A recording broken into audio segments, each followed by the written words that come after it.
Welcome to Relationship Renegade, where we're not realtors, so nothing's ever staged.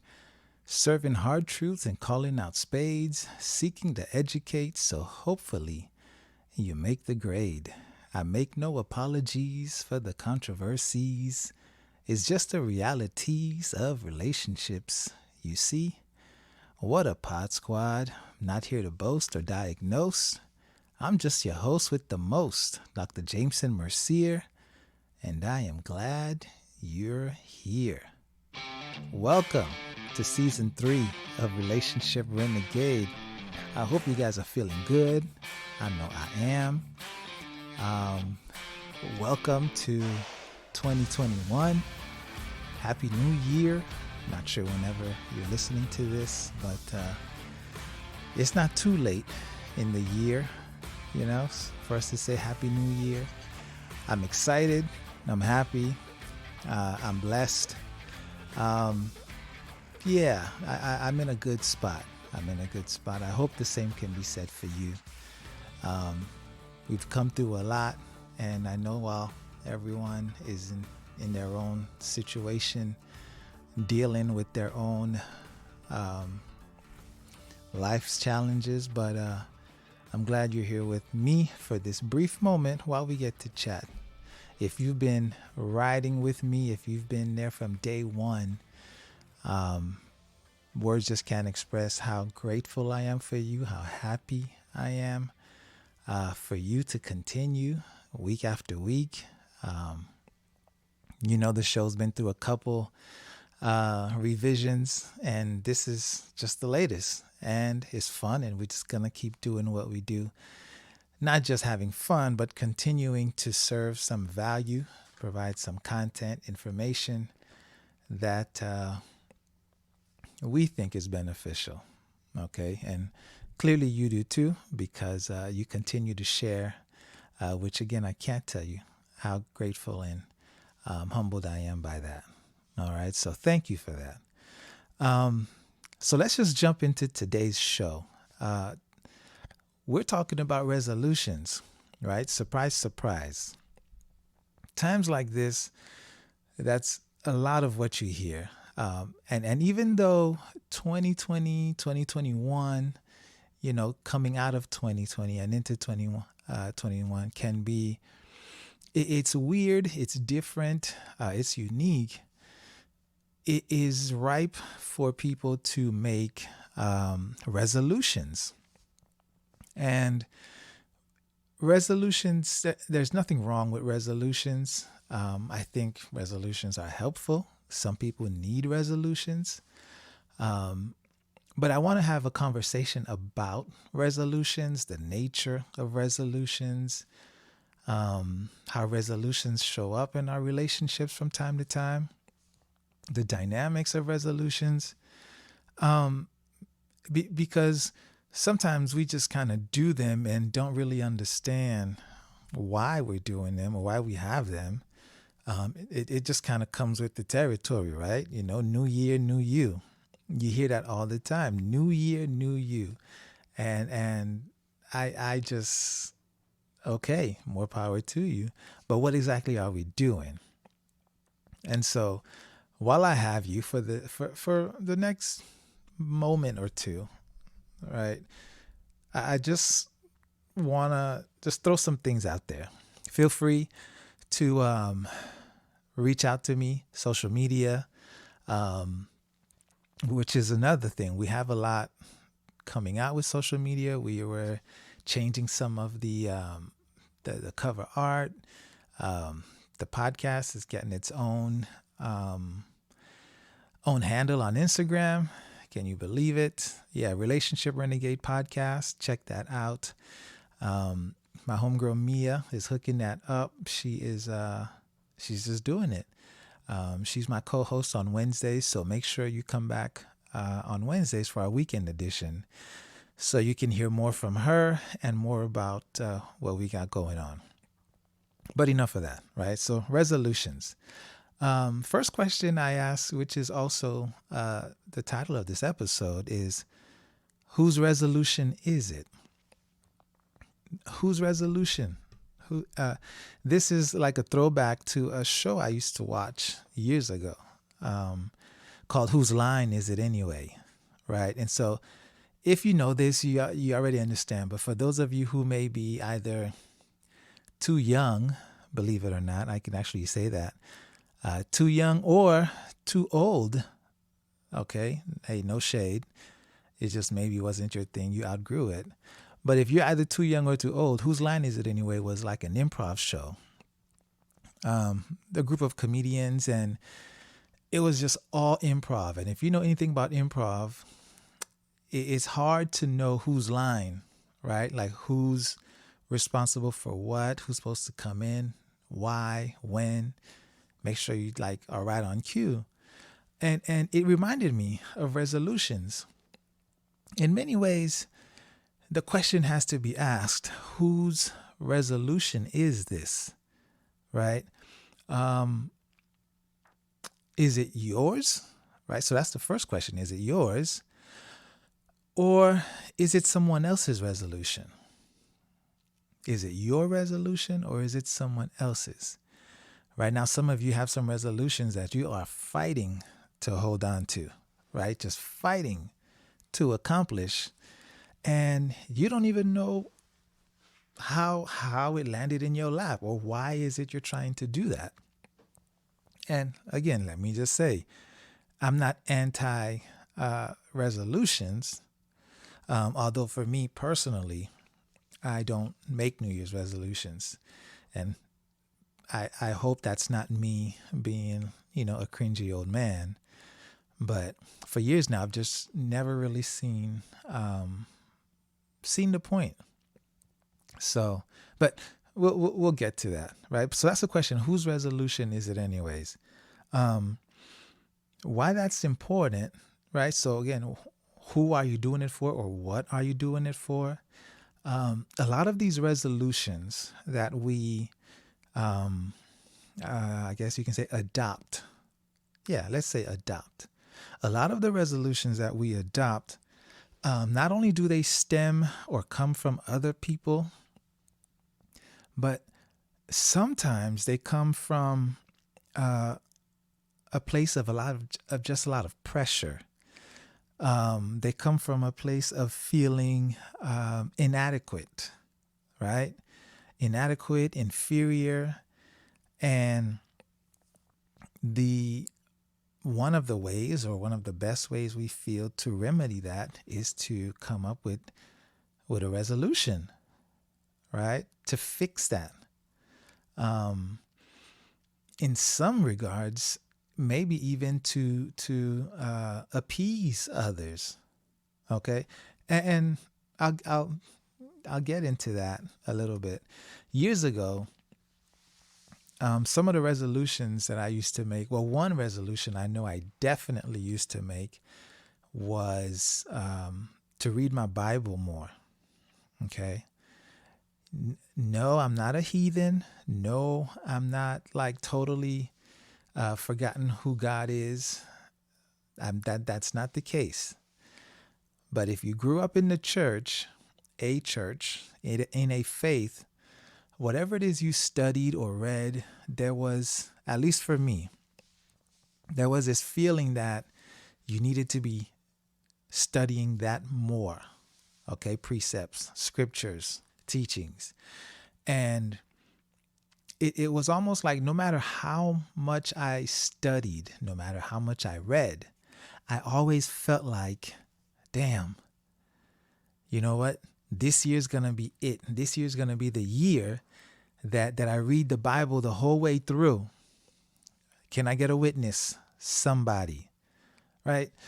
This year's going to be the year where, you know what? Not only am I going to get through the entire Bible, maybe I do it twice.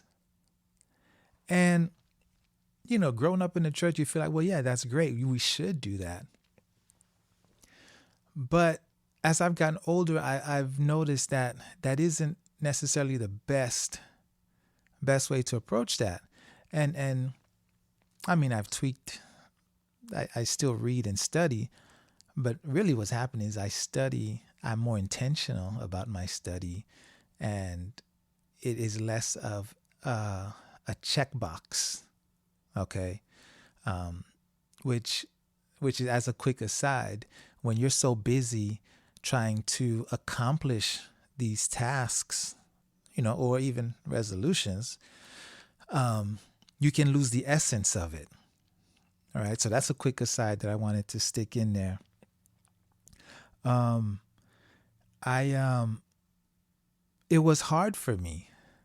It was hard for me because I just wasn't there, but because of the resolutions and this feeling that that's just what you did and had to do, I always felt bad, right? That I didn't get up and grab my Bible first thing in the morning, you know? And there were moments where I almost felt as if, Jesus was not as pleased with me for not having done that. And I'll have this conversation with anybody. Let me just listen. Jesus is so pleased with you that he died for you. So there isn't anything you can do or not do that will change that. But the way that that resolution in particular was kind of dished out just caused me to lose sight of that. And it created this burden and this chore, and a heavy burden, right? And so I was thinking about that, and those years that I spent trying to get through the Bible. And I'll tell you, I'm almost 40, and I've not gotten through the entire Bible in a year. I've not. That's really not my thing anymore. But for all the years that I was trying to, it just didn't happen for me. Now, more power to you if you're one of those people, but that's just not my thing. And I'm glad that it's not something that it's not a condition of Jesus's love for me. So I think we can just leave it at that. But that was one of the resolutions I had. Another one that I had was this to dress better, you know? And I don't even know what better meant at the time, but I just know that I felt, well, maybe, well, maybe, well, I wanted to dress better. I didn't want to dress the way I was dressing.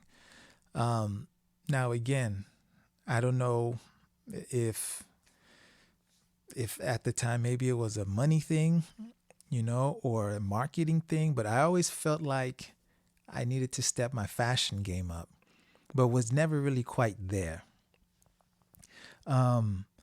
It was like my wardrobe, right, didn't have enough swag. And maybe some days you can pull it off, but other days it was just a struggle for me. And I think about that. And I actually laugh because now, like today, not even today, but for, a few years now, in my whole minimalist practice and ideals and values, I've developed what's called a capsule wardrobe. And maybe we'll talk about this in a future episode. But for those of you who don't know what a capsule wardrobe is, a capsule wardrobe is essentially your closet is a handful of curated pieces, right? You don't have 16 pairs of jeans, 22 shirts. You have very select pieces, and everything goes with everything. Okay. And you don't have a ton of stuff that you don't wear. You wear it all. It all goes together and it all works very nice. And so that's what I have now. That's how I dress now. And I laugh because I say to myself, why did I not discover this sooner? Because it's so much easier for me now. The pressure's gone. The sense of not being good enough based on my style, my fashion, right? That resolution that I tried for a long time to just like get, to reach, to be, I just never could. And what's worse, especially when it comes to fashion, fashion has just gotten to be so like fast. You know what I'm talking about. Trending today, done and in the dumps tomorrow. Like it's that fast. And for people who try to keep up with that, that is very, very hard. But it's a resolution that some people have, upgrade their wardrobe.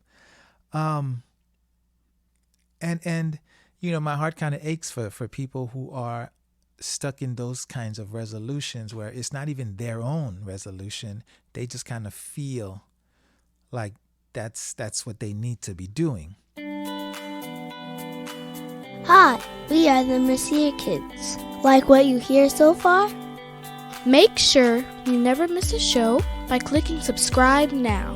This podcast is made possible by listeners like you. Thank you for your support. Now back to the show. Another thing that happens is that as far as resolutions, so not just the type of resolutions, and I said this at the beginning of the show, but we do make resolutions for other people. And a lot of people do this. I know I do. I have in the past. I do it less so now, or if I do, I keep it to myself. We'll say things to people, and when I say people, perhaps this is your husband, your wife, your kids, even though, yeah, you have the right to influence your kids, but some of us can take it overboard. We'll say, hey, what's your resolution? And, maybe they have one, maybe they don't, but you'll say, hey, how about next year you do blank, right? You fill in the blank. How about this coming year you try to be blank? Now that could be more of something or be less of something, right? But this, and the way you do it, you're real slick with it, right? You almost get away with it. And some of you do. I catch it because I catch myself. So I know what's happening. It's you dole out these resolutions and it's cloaked in concern and compassion. But what you don't realize, if you're saying to someone, hey, this year, why don't you do this or be more that, it can also be perceived as judgment and criticism, which essentially is not accepting someone where they are as who they are. Okay? There's nothing wrong with helping people to improve as they define it for themselves. Okay? Hello. Not as you would have them change or improve, but according to their own definition. There's absolutely nothing wrong with that. But when you show up without an invitation to say, hey, don't you think you should do blank? Don't you think you should be more or less blank? That's a different thing. That's a totally different thing. And after we do that, after we throw that out unsolicited, right? Nobody asked you. We sit back and then we watch. And not only do we watch, but we criticize. Okay? And here you are criticizing someone for something that they didn't even want to do in the first place. That's jacked up. So, but it's jacked up, but it happens. And so what I wanted to do is just to kind of throw some light on this conversation, because within the context of relationships, all right, like if you've been listening to this show, we are all in relationship. Okay. We're not just talking romantic relationships. We're not just talking, lovers and spouses. We're all in relationship and we do this. But within the context of relationships, these resolutions, they matter and they show up, right? Now, the new year, not only for me do I think about these things, but I also celebrate a birthday in the new year. I'm a Capricorn, so I have a birthday in January. And I find myself thinking about these things, not just in the new year, but as a birthday. And just when you reflect on life, you kind of see where you were this year compared to the next or the last year. And you often hear people say, hey, be better than you were yesterday, right? Or be better than you were last year. But rather than this whole idea of being better, right? And I can already hear you talking about, oh, James said, what do you mean? You don't want us to improve or be better? That's not what I'm saying, right? But just follow me for a little bit. It maybe not even rather, but I guess along that same vein, while you're trying to be better than you were, whether that's last year or last week, last birthday, whenever, stop and ask yourself, do you like who you are today? Are you happy? Are you content? Is it working for you? Okay? I get improving. I really do. Trust me, I get it. But while we're improving, we should also be asking, do we like the trajectory? Because not all improvements are going to make you happier. Okay? There's a concept called the law of diminishing return. Beyond a certain point, whether you're talking about income, whether you're talking about objects, whether you're talking about people, you don't get back the return that you are expecting, right? It less, so more and more yields less and less. And I don't want to get too far off that, but the essence of what I'm asking is, are you happy? Are you happier? Right? So if you're going to improve 50%, are you 50% happier? I don't know. How much more joy do you derive from these resolutions?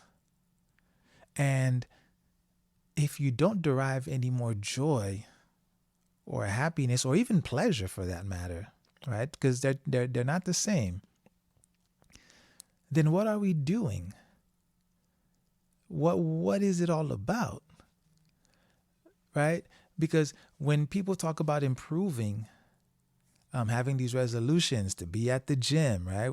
And just bang out these reps. To what end? What's the goal? Right? I mean, okay, lift 200 pounds, 300 pounds, bench and squat and do all of that. To what end? And again, get that I'm not telling you not to have resolutions, okay? But have these as part of that. Now, I still have goals, okay? You may be thinking, oh, this guy ain't got no kind of goals. Maybe he's a loser. Maybe he's just stuck where he's at. Well, first of all, being stuck where I'm at, if that's my choice, that doesn't make me a loser. But no, I have goals. I have debts that I'd like to clear. I did go to college. I have student loans like a lot of people. I have a mortgage that I'm looking to tackle. You know what I'm saying? But I also have some destinations that I want to see this year, especially after a year, after 2020. Okay. Some of you, if you really know who I am, you know that I play electric bass, and there are some bass lines that I'm really looking to learn and groove out to. So no, I have goals. But if you'll hear in my goals are not just about improving or being better. I think the biggest thing for me, I'm also looking to have more fun. I'm looking to have more joy. And maybe that in and of itself is a resolution. I can't argue with that. I suppose that is, we can say that's my resolution. but that's mine. Okay?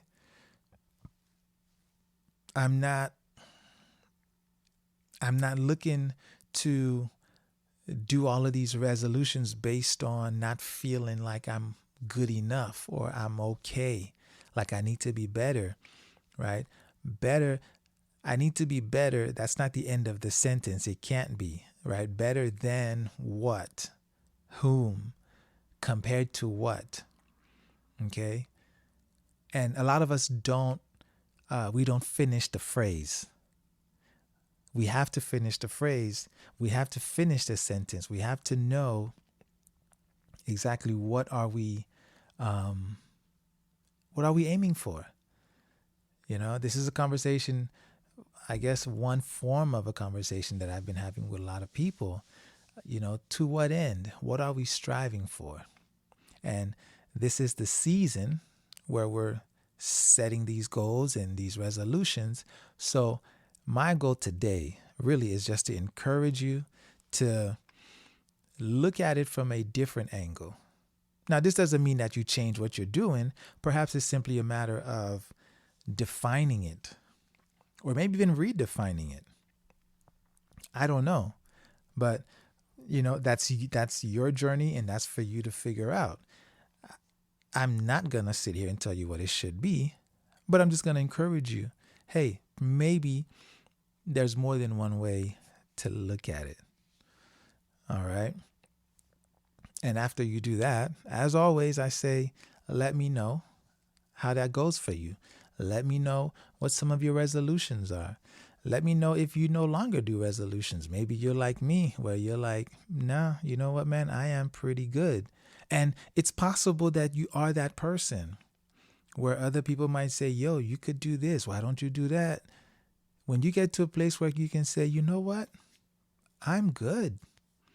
I am really good. I don't need any more, don't want any more. I am pretty happy. I'd love to hear that if that's your story. And if you're not there, share, because you're not the only one. All right. If you found any value in this, okay, if you are someone who has been riding with me for, going on 3 years now, can you believe that? 3 years. Okay, let me know. Let me know. Drop me a line, send me an email. I'd love to hear from you. I'd love to hear from you. I really mean it. To say thank you for sharing, thank you for listening, but also just to check in with me. All right. Also, as always, we need the reviews and the shares with friends. Check in on your peoples and how they're doing on their resolutions. And maybe you can just say, hey, I know you got this resolution thing you're doing, but this dude was talking about this resolutions in a slightly different way. Maybe it might help you out. I don't know. But that's what we're here for. We ask the questions and then see what happens. All right. So again, guys, welcome to season 3 of the Relationship Renegade. Now, it was the couples council, but we are and have been for a while now, Relationship Renegade. I'm glad you're here. To my OG listeners, thank you. And if you're a rookie, it's okay. It's all right. Make your presence known. Thank you for joining me for this episode. You can always reach out if you're also looking to make some changes personally. Hey, reach out to me and let me know. And here at Mercier Wellness and Consulting, we'll do what we can to help you out. I appreciate you. You mean a lot to me.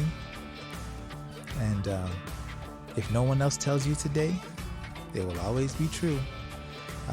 You matter to me, and I love you. Okay? Just want you to know. Thank you. I appreciate you. And I'll catch you next time. Bye now.